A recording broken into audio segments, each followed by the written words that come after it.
Henry Hudson was born in England around 1565, though little is known about his early life. Like many young men of his time, he grew up in an age of exploration.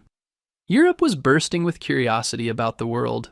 Sailors were crossing oceans, discovering new lands, and bringing back treasures and spices from faraway places. But traveling east to Asia was long and difficult, and explorers hoped to find a faster way, a northwest passage that would cut through the Arctic and connect the Atlantic and Pacific Oceans.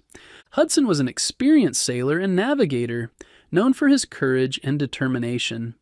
In 1607, he was hired by the Muscovy Company, an English trading group, to find a route north of Russia to reach China.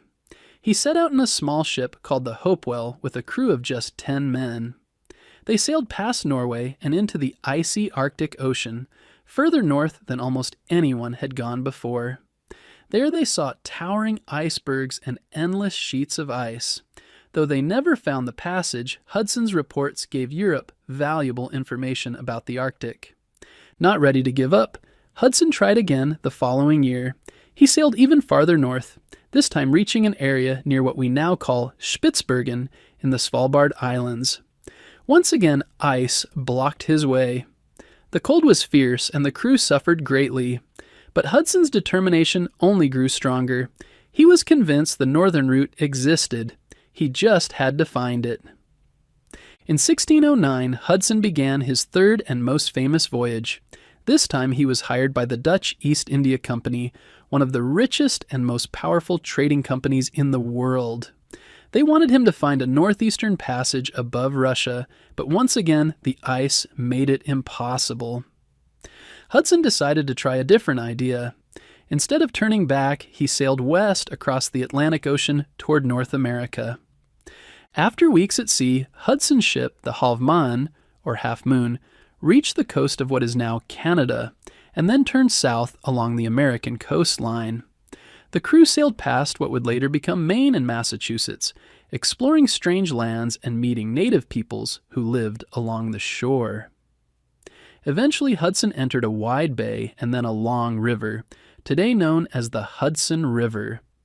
At first, Hudson believed he had finally found the passage to Asia. The river was deep and wide, and the land around it was green and rich. He sailed inland for more than 150 miles, exploring what is now New York State. But as the river grew narrower and shallower, Hudson realized it was not a route to the Pacific. Still, the area was beautiful and full of promise. The Dutch later used Hudson's maps and reports to claim the region and establish the colony of New Netherland, which eventually became New York. Hudson returned to Europe and reported his findings, but his quest for the Northwest Passage was not over. In 1610, he set out again, this time under the English flag, for his fourth and final voyage. His goal was to sail farther north than ever before and find the western entrance to the passage. He commanded a ship called the Discovery and sailed across the Atlantic once more. This journey took Hudson and his crew into the icy waters of what is now northern Canada.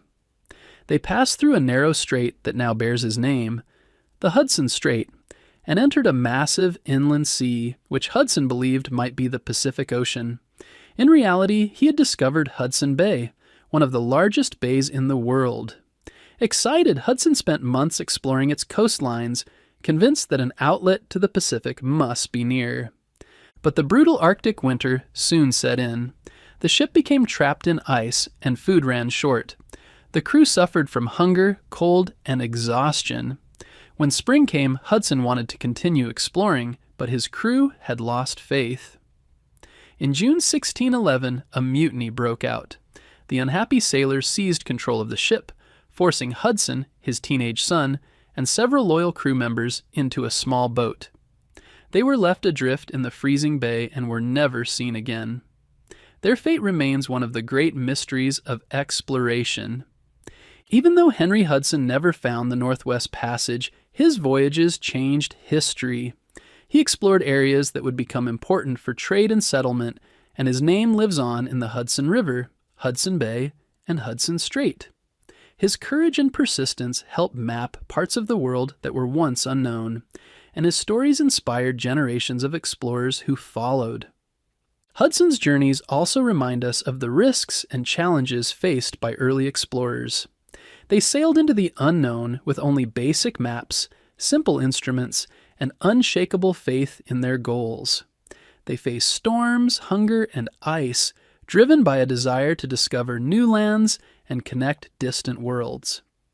Today, more than 400 years later, Henry Hudson's name is still spoken with respect. His discoveries helped open the door to exploration and trade in North America and left a lasting mark on history. Though his final voyage ended in tragedy, his spirit of adventure and his endless curiosity continue to inspire explorers and dreamers to reach beyond the horizon and keep searching for what lies ahead.